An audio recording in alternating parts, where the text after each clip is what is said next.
Welcome back, everybody, to Thrive After Sports. If you are tuning in on the Power of Story podcast, thank you for being there with us as well. Today's guest, Danielle Berman. What's up, Danielle?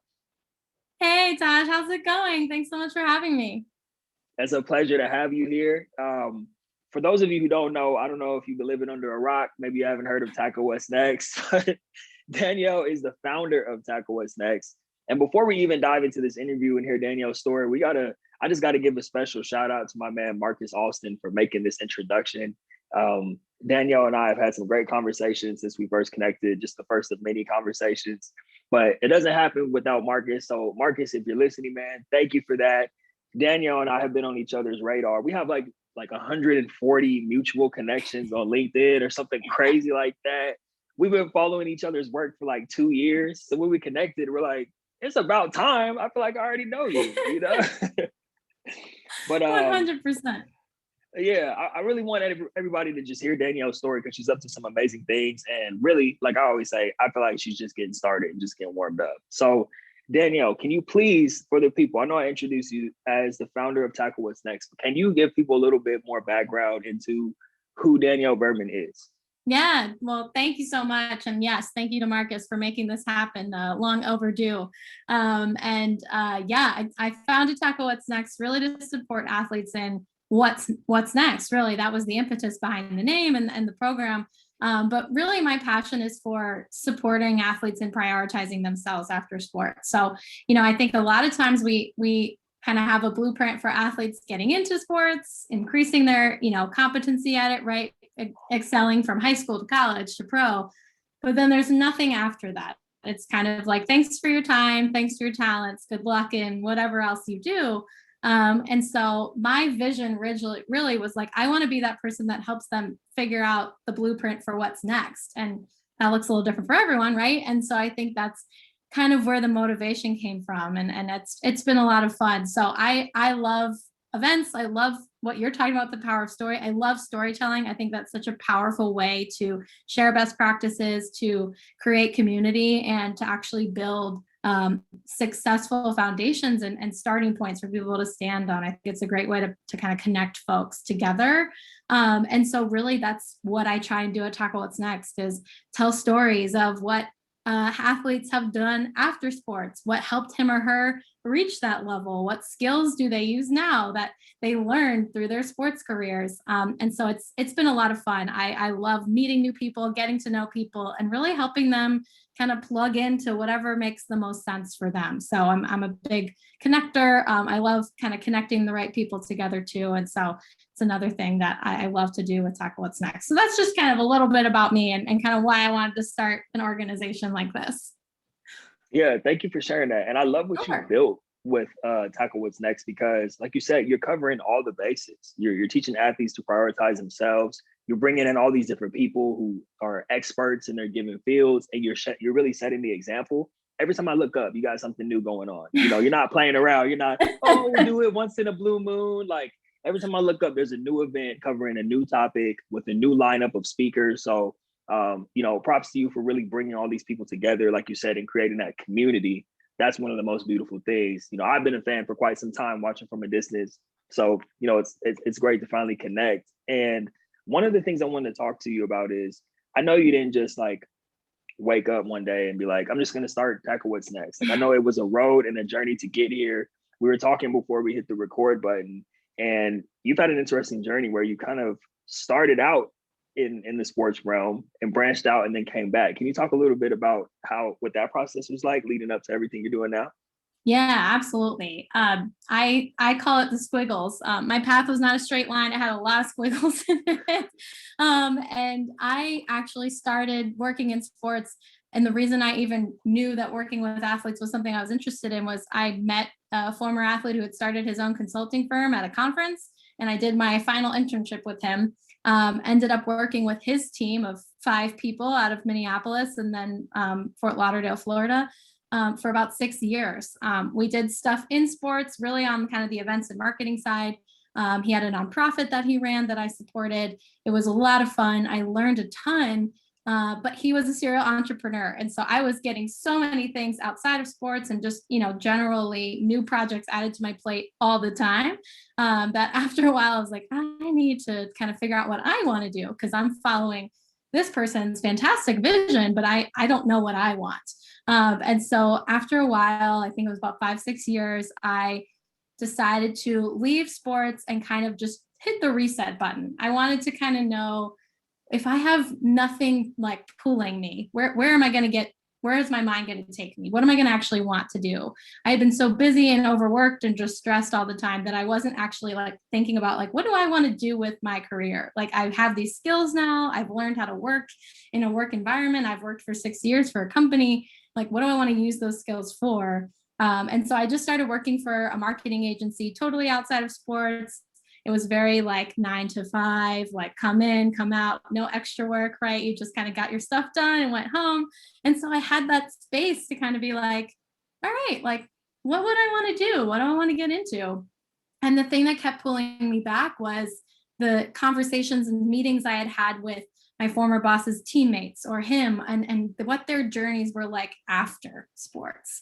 And I just kept thinking, a lot of these, he played in the NFL for a few years, and he had a lot of teammates that played for a long time. And when they left, they were kind of like, now what? Like, they didn't have that drive, they didn't have that purpose anymore.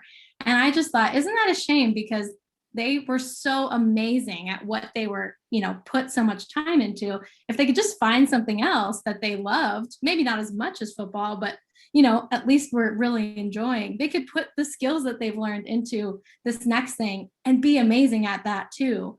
And so that just kept gnawing at me. And I thought, I'll keep this in my mind. I'll continue to do, I did start doing some consulting. And then I met folks like Malcolm Lemons, Amobi Okugo, that I know you're very familiar with. And I said, guys, this is a big problem. Like, why don't we have an event about it? And we'll call it Tackle What's Next Summit. And we'll just have people talk about their stories and like what it was like to transition out of soccer or basketball or football, and how we can help each other. And they were all in. To your point, the power of networking, it's they helped me connect with folks that be good speakers in their network. They moderated a couple panels. And after that event and another one we did, that was in Super Bowl in Miami, which seems like forever ago, but it was really only like a year ago. And we had an event before that in DC around the same topics. That's really where the idea came. So it's been just about, we've been planning it we had been planning it for about a year. So probably March 2019 was really where the idea of Tackle What's Next came into life. And it was like, well, this is it. This is what I could do. This is like, I can connect athletes. I can support them. I can help them figure out what they want to do, how to find that purpose and focus. And it kind of just came from there. So I didn't have this like dream to build something, right? I wasn't like, I want to build my own business. I want to, create my own company. I just thought, well, I don't see anyone doing what I want to do right now. So why don't we just start doing it and kind of see what happens? And sure enough, after the events, people were like, what's your website? What programs do you offer? What can you talk to my team about? What can you do this? And I was just like, okay, this is it. Like, I figured out what I'm doing here. And so it's been a wild ride over the last, year and a half, 2 years, just kind of building things and then pivoting and building. And like you said, it's about that community aspect. I think most importantly, I think that's what I've been really working hard to provide, is like a space where you can ask the weird, tough, awkward questions about what it's like to transition or what you should be paying attention to. So yeah, there was definitely not a straight line. There's definitely not a blueprint I followed. It was kind of just a giving myself the space to think about, what do I want to do? And then meeting some fantastic people that were supportive of my idea and pushed it forward to the right people. So that would be really how it came to be. I really owe Malcolm, Amobi, and those others that helped support, our DC event in September 2019, and then our Super Bowl event January 2020. Those folks really, pushed us onto the map. So it's really all about who you know, I think. Yeah, that's a fact. That is a fact there, yo. I love how when you first started talking about the inception of Tackle What's Next, you referred to it as the squiggles. I thought that's really cool for people who don't understand that. Like, I think that's kind of like a language that us entrepreneurs speak, where it's like, it's not a linear path. Sometimes you're creating the blueprint on the fly. And like you said, I love that you touched on giving yourself the space to create that. I think that's so important because it doesn't happen. Like Tackle What's Next doesn't happen without you really identifying the problem and figuring out how you're going to solve it. And then, like you said, networking with people and making some magic happen. And that's a beautiful thing. So thank you for sharing that. Another thing that I want to pull out of what you shared, because there are a lot of people who tune in to Thrive After Sports, you know, current athletes, former athletes, they're trying to figure out what's next. Maybe they have some great ideas. You know, the same thing with Power Story. A lot of entrepreneurs or aspiring entrepreneurs tune into the Power Story. So one thing about you, Danielle, that I definitely respect is you stayed consistent, right? A lot of people have great ideas, but we talked about the inception of Tackle What's Next was March 2019. Here we are 2 years later. And like I said, you're just getting warmed up, but I've just watched you just consistently put out content, not for the sake of just cranking it out, but creating events, connecting with people. So can you talk about where does that drive come from? Where does is there something in you that just says like, stay consistent, keep pushing, make it happen? Like, how did you take it from just an idea to like, no, I'm serious about this and I'm going to keep rolling with it? You know, one of the biggest things that I've had to work on is that consistency piece. That's the hardest part. Starting isn't hard. You know, starting is easy, right? You're like, yes, I have this great idea. I'm so excited.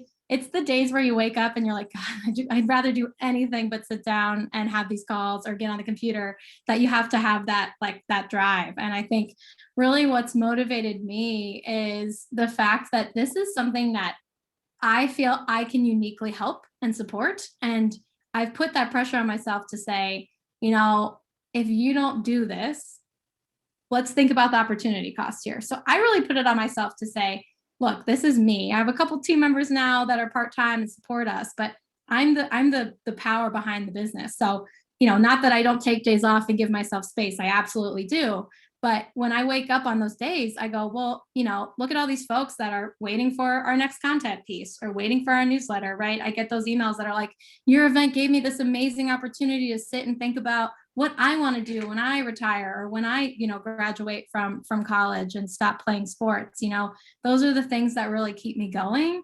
But I think at the end of the day, like, I think that the power of community, it helps me feel like there are people there waiting for Tackle What's Next to do something else. And if I sit back and just say, I don't feel like it today, it's like, well, you know, that kind of breaks up the community. If you're going to create something and tell people you're there for them, you have to walk the walk. You have to be there. You have to do the calls. You have to show up. You have to plan the events.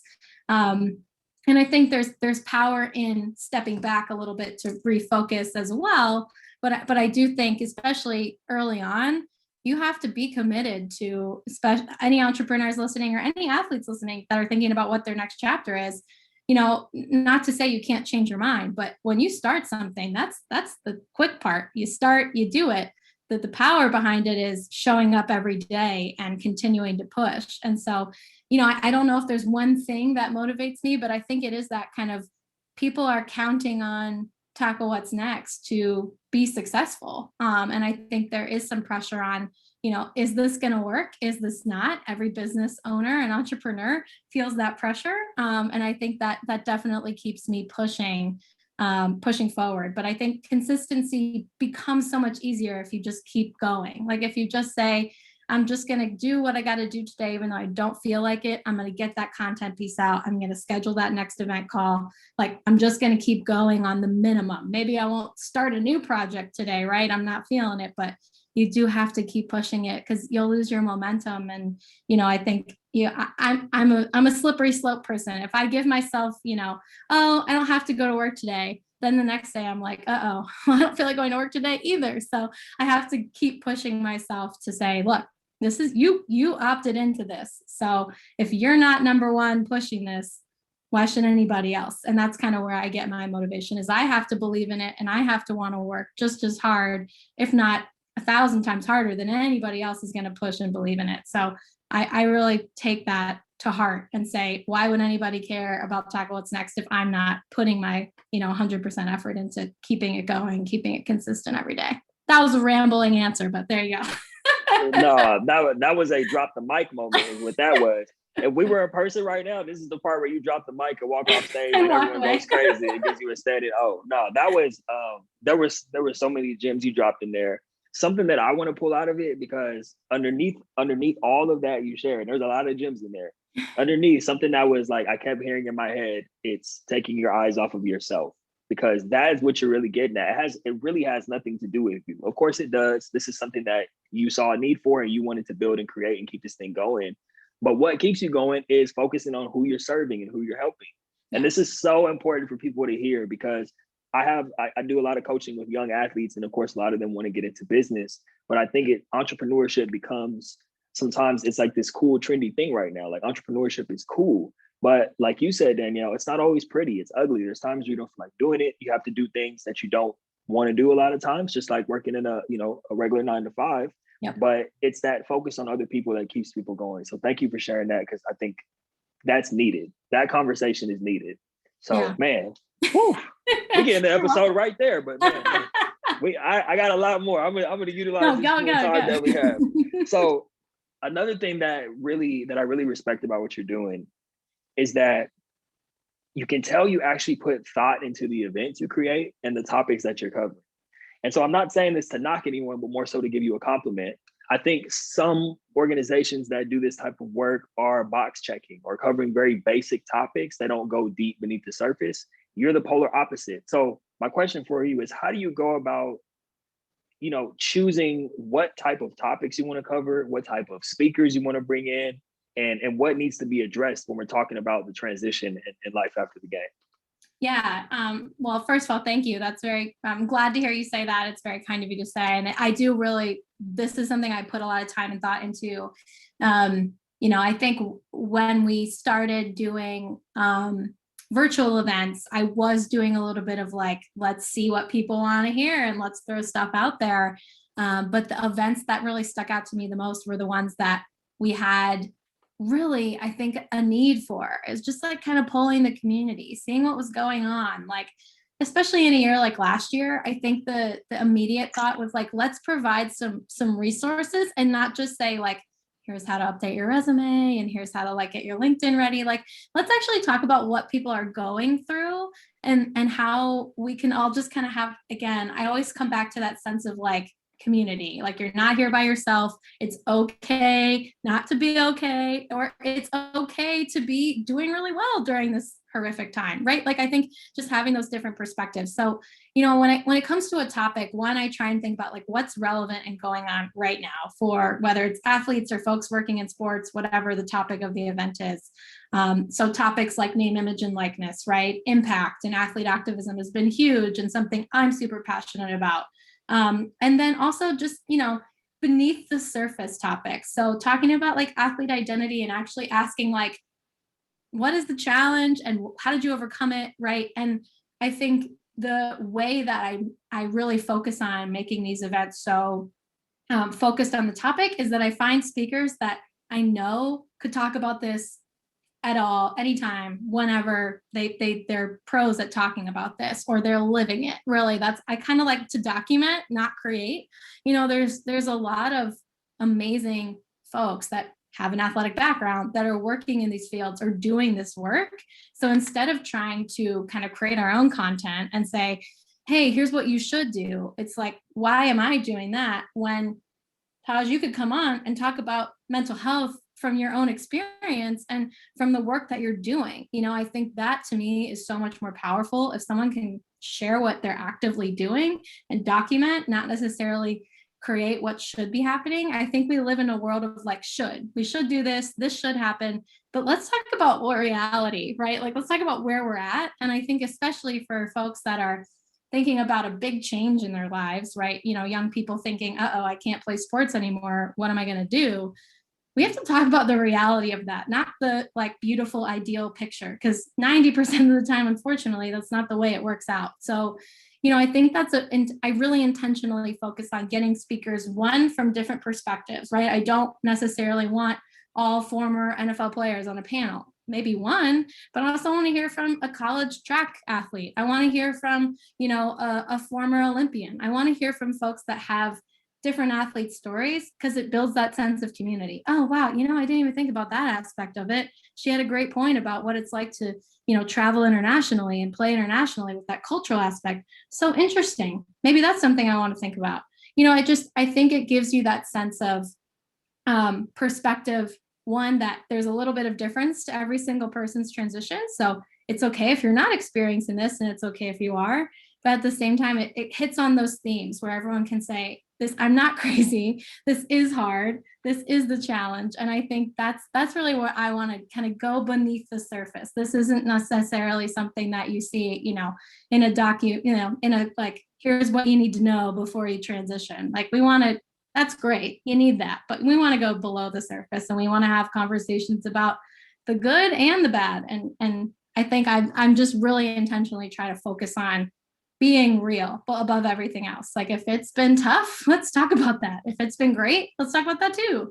But yeah, I think the topics, I really try and just document what's going on and what people are talking about and what is relevant, So it takes a lot of work and time, but it does pay off because you get a lot of engagement in those events and people come back for more because they got a lot out of it versus, oh, it was pretty boring and I just listened to someone talk about networking for 30 minutes, which we've done those events. Trust me, I've done it.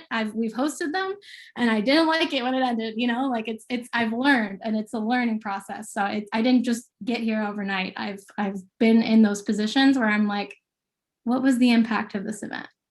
And that's kind of where I look at it. Like, what do I want people to take away from this event to carry out in their lives? How is it going to change their perspective? That's my first question every event. What's the takeaway? And I think starting with what they're going to walk away with helps me focus on, okay, who's the right person to share that message? What topic do we need to focus on? What questions do we need to talk about? So that's I always start with the end in mind of like, what does this student athlete or pro athlete that joins this event leave with? So that's kind of how I visualize it. Folks, are you hearing this right now? Are you hearing this, woman? My goodness. You already had so much of my respect, but like, I love you even more after this because it's just coming from such a good place. You're actually walking the walk, like you said. That's the most important thing. You're actually being intentional about it. It's just a beautiful thing to see, and it makes me like proud to be doing this type of work. Also, when I hear you reflect your reasoning behind it and your thought process into doing the work that you do, it makes me proud to be part of this work, part of this mission, and proud to be associated with you, most importantly. Oh, you are too kind. And I mean, I think the other thing is, like, there are so many amazing people, like you said, working in this space.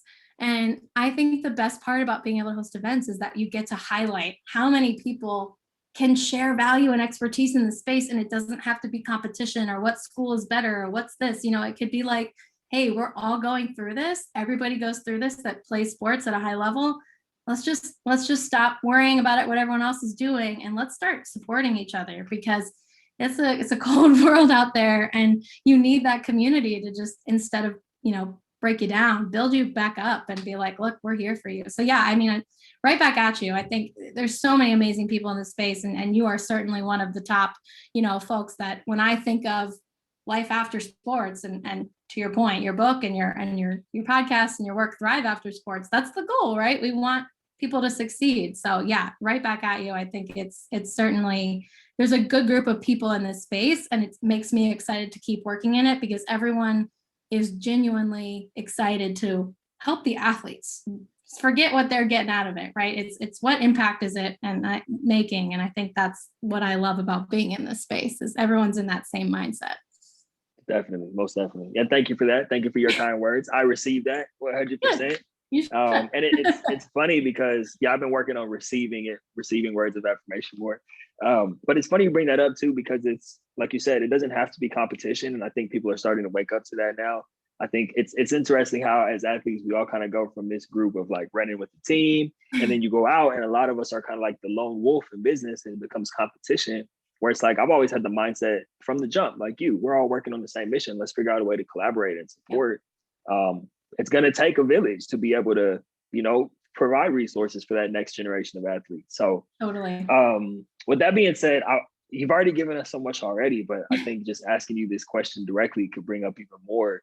for those athletes who are in transition. And then to your point, with everything that's going on in the world right now, it's not just athletes, the whole world is in a transition of sorts. So what advice do you give to people who are in a space where they're trying to figure out what's next? Maybe they're a little uncertain, they don't know where to get started. What are some things that you recommend and that you share with people? Yeah. So like you said, so many of us are experiencing big changes. So it's certainly not just athletes that this applies to, but really where I like to start is you have to know yourself. And I think a lot of times it seems simple, but a lot of us don't know ourselves. We know who we want ourselves to be, or we know who we are told we are, right? Who society or who our friends and family are saying, hey, this is Danielle. She's, she works all the time or whatever, whatever they say about me, which is probably accurate right now. But anyway, I think the idea is, especially those of us that have committed to something from a young age, and athletes fall into that category, right? They've said, I'm going to be the best basketball, football, soccer, lacrosse, whatever sport it is.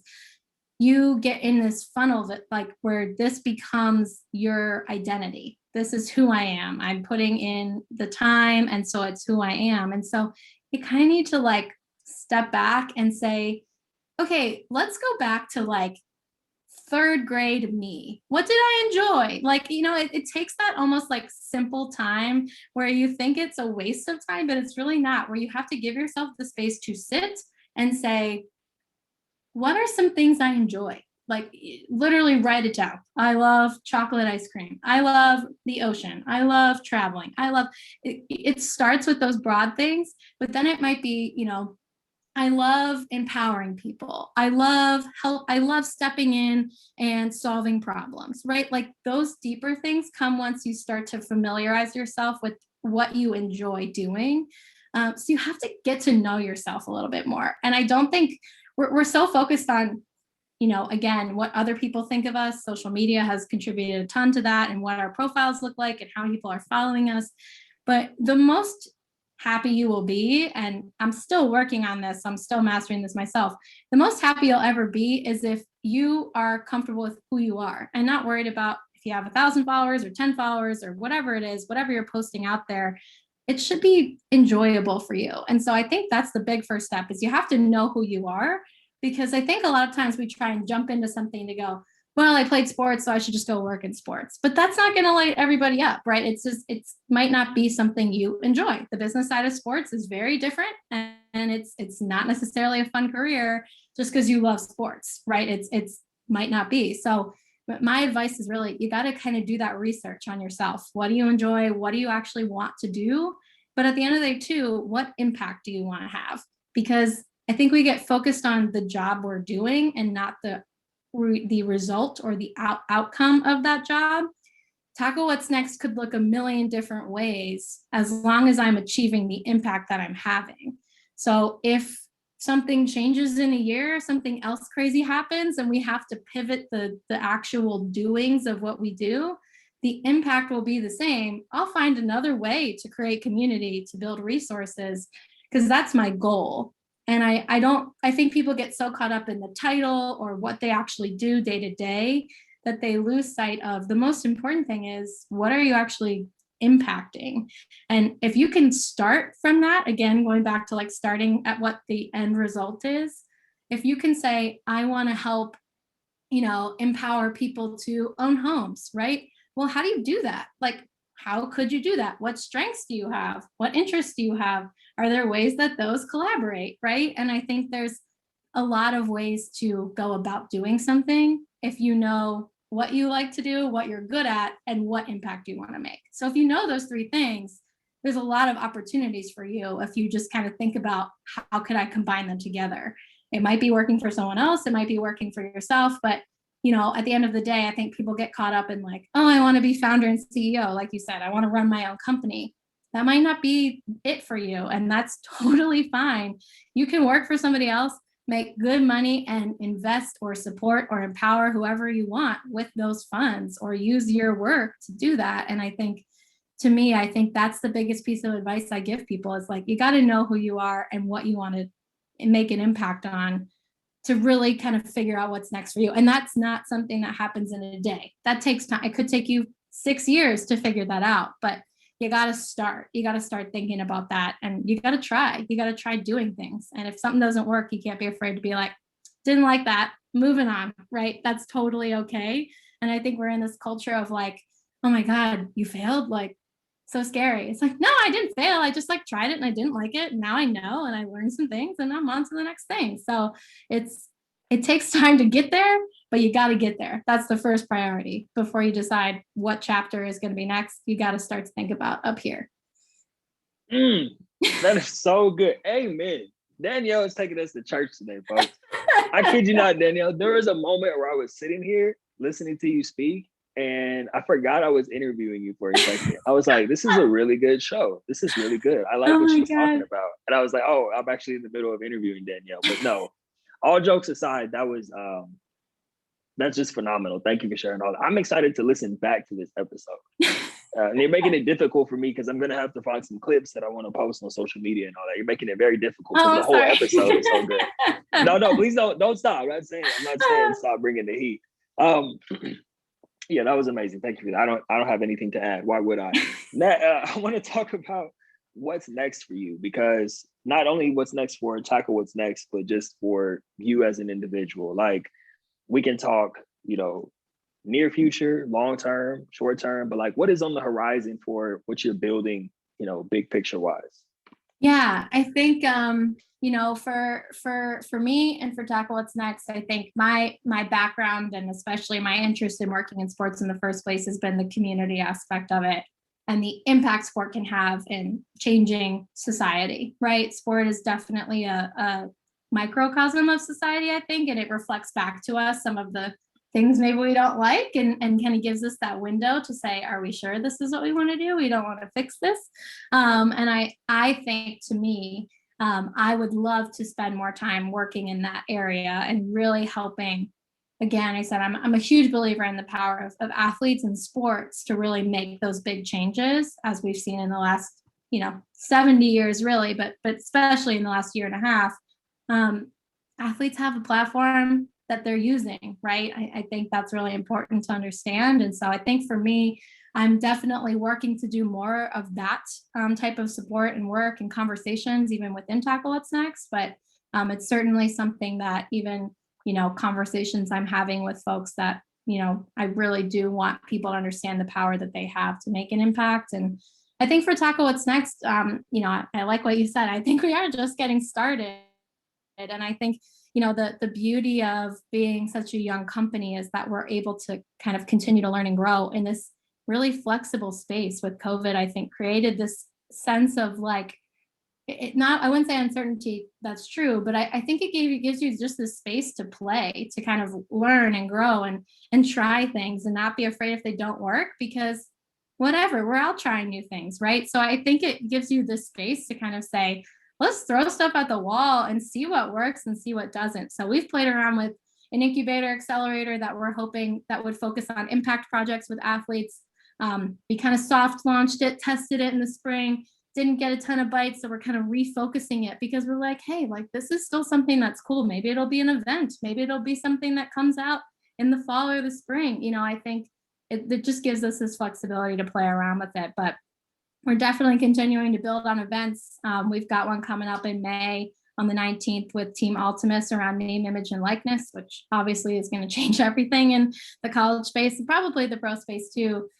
So that'll be something we're working on in the near term. And we're going to continue to do some summits and conversations on different topics in that transition process and what that looks like. So we're definitely not changing course. I think that the idea is to just kind of continue to support what matters to athletes, and activism is clearly something that's become more and more relevant as more athletes find their voice and get a platform, right? I think that's probably the only big difference. Athletes have always spoken out about this in history, but now every athlete has a platform to use, and that wasn't the case before. So yeah, I think that's really where we're trying to go, and 10 years from now, we might be on a totally different topic, because that's what athletes need to focus on and know. So, I think that's the beauty of what we do. Like I said, it might look a little different, but the end goal is supporting athletes in what's next and getting them, prepared and supported in that next chapter.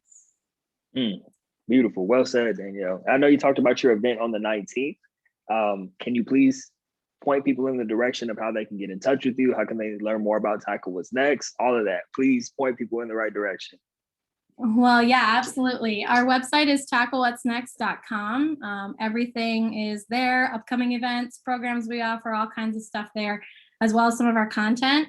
We actually also, I should mention, you guys will see this soon. We've got Taj coming on our Timeout series next week. So we'll have him on IG Live. I know we probably will be post this in the episode airing, but you'll see some clips of Taj chatting about his transition into life after the game. So that'll be really fun, but you'll see a lot of our content on there. And then we're on social media everywhere at Tackle What's Next. And you can reach out to us on our website, on social media, on our info email. We're a small team, so you're going to get to me and Kelsey and Callie from our team, but that's all there are. So you'll get us. We're real here. There's no automations here. So yeah, we're excited to keep growing this, and again, really, really appreciate the opportunity to connect with you finally, like you said, and to continue to collaborate with awesome folks in the space like yourself. I think that's one of my favorite parts of working in this space is everyone is in that collaborate mindset. And it's been a lot of fun to work with others that are so passionate about this too. So yeah, that's where you can find us. Reach out anytime.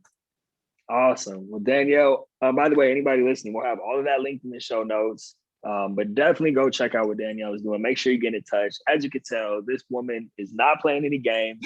She's on a mission. She will not be stopped. If you're not trying to help the athlete community, get out of the way, because Danielle, I wouldn't want to be in Danielle's way trying to stop that mission. My goodness. But once again, thank you again for coming on. It's just been really awesome getting to connect with you, hearing more of the behind the scenes and everything that goes in and Tackle What's Next. And you just sharing your heart and sharing your story. I know this has brought a lot of value to people listening. So thank you for all that you do. Definitely looking forward to future collaborations. This is just the beginning. I'm excited to see, what the next few years brings, especially now that we're in touch and we're on each other's radar for real. So thank you again for sharing, Danielle. Oh, absolutely. Thanks again for having me. This was a lot of fun, and definitely looking forward to this is the beginning of many collaborations, I can already tell. And I'm very excited that we are in each other's orbits officially now. We have met on the Zoom call. That's the official, each other right now. That's the 2021, you've met. Right. Exactly. I'm looking forward to being at a conference in person one of these days so I can meet you for real. There you go. Fingers crossed sooner than later. Yes, indeed. All right, everybody. Thank you for tuning in. This has been another great episode of the Power of Story podcast and Thrive After Sports with Miss Danielle Berman. We'll see you next time.